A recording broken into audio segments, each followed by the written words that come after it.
biakamal kanor online tv kajan gwasame mi jiram jedit ke mi jiram payben ke pay jek gorejin bi subscribe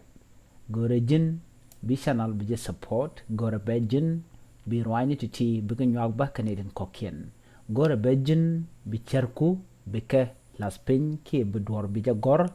ke bi comment ka mandana gori der lar ki der maten en men ban nga jen gwasame kurm din mi chater ka friday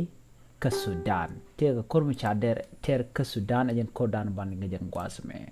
kur chaja ter de ki muchro da ladan wini bu kon link kon dial shit kaman ngai ka jene dial no te ka kurm din mi chater wi ka sudan jala do chini tum mana long ti shop ke kur awonyam ci yeken ci ka tesnien ka chalad bano chine di chop ke kisni awonyam chagam ka bot re wich ka sudan ka chine tum wana long tum wana ken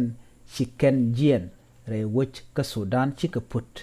ka kenten konen tiek ke sudan ci ka men te sa sudan ti ethiopia ti wiren kokien tin konen de narington ci ka men de chat kan wita to wachi ne tum wana ken re wich ka kortum ci Carrington ka kwi kordana ci tuo jala do nene ka western Darfur en kwijimi chane di jandang baro widon wan cha connecten ka konin dangro gwas mi ci kurmu di de long ci tuoktin ka jen jokome cha jalat en go en kormo tuo ka sid mi chal ka el janina ki gwas dana sheng nante awachwa tur ke cloud ke parmulo wachwa jenen reuka katum gwasandan en wakamunang kanas rartin tila citizeni turkey tila citizeni winti kokien nede kontila defend minister ka turkey ka jan friday ma chalaro chini walong chiga jien ba chiga re wich ka so sudan karang ka chiga waka paloj ba chalado en chingmen cha mal cha ja gorde ja ta chungod wa kurm dit ka jan friday mo ki changa dhieec ki changa bakel chungod kami nyen na re wich ka sudan en need konin nyen General Abdel Fattah al-Burhan kana paramilitary rapid support force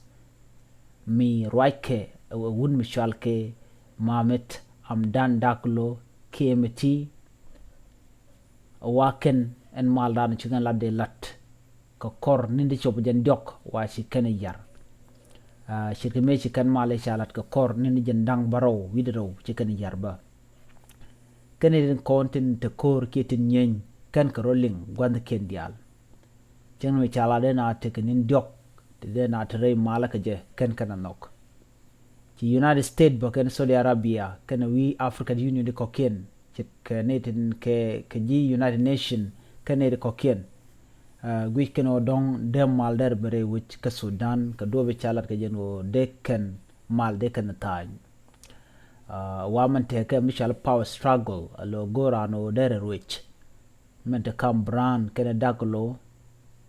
o ngam de we roach no chakulo to ramkel ka ke no go de wejde je roach de ni ramkel chegament mti ajen wech gor je baade kam ne la civilian ke je woj baade je roach wech ramisha de re wech ka katum chwa jene to nyen ba chwa kanen tishi GRSF chicken ko bok ba en news de yen cha nyolat ba gwasame chala do to ji America chunkan kel ke wudana la dhieec men teniam de ni Sudan ka chalat bo to Russia ni chunkan kel ke RSF tin right ke MT wa korme chiro do korme jak jen gor jen wodi ne dialla civilian de jere wi ke Sudan de jere wi ke Khartoum de wo ka wir ko ken tin kono de tigden dara wu gaten chala do te make te did long to dwa ka de ka Khartoum ka jen gwasame chala na bo wati ni shop ke 5 million ki million dang dhieec te tere wich ka Sudan chika gagan wini chanyo lad benana gwas mi chikorje tuoktin re wich ka Khartoum da domni ke wi chari wa chala ro chane di chopke kudan de chwi de waro chaka nakka chane di chopke kinungwa di korkel jin mongono dok chaka mo ka boten na me ke lera me be kanitin kon tela je polo panjre wi ka Khartoum ke ka Sudan chala do liya won jen ka mu we ka won yam ka bod won kan ka mu kan yam kor ma chala do kor doar ke she kor nen pelpel ko ntama ci kor ma ci Sudan ke lu ci dakshu mani Darfur ta jalla do nakana kuma kana bot ka kwalka kwak ke ma ta ka bombre wi ka Khartoum ke ka Sudan kene ti akena kondi linga jen gwasame chalat benana chane jambaru du ngwan cha yiken bat ke jila de paiwa kana chang ka kel kajen el janina ka chalat wo ngoda wona korwe won yamten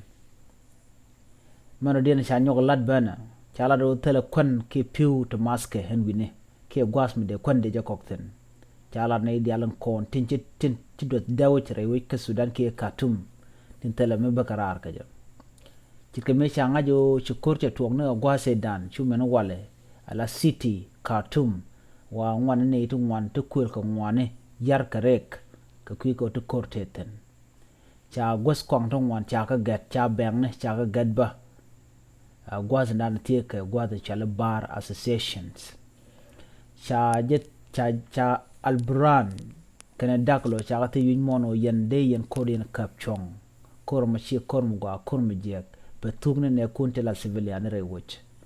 ci yuan kale ni jobo pal kor shikana nok ka shware netin kontin la civilian shware ka mon match ko tema wa moy ken ka match ko de civilian de ron matten chawana mo mijiak en kor ci to wala shere ka kor ci kon to ka ron kin daro gwase dan ci Omar al-Bashir se rabule dani la kor janjawit me cha kule chak ke nyen gwase dan mi bu Darfur nak wa jinde je montama tere go jabba ka Sudan ke ka Khartoum raja me joro ya dan de ko nye ke nyen gwase me mi jiram jidit gore jin bi subscribe gore jin ba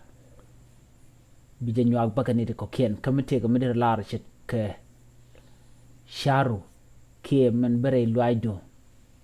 bi goro bi nyaak ne tin ko ken ke bi goro jin bi subscribe ke bi goro ba jin bi je nyaak ne de ko ken tin gor jawoto de läär ti de keling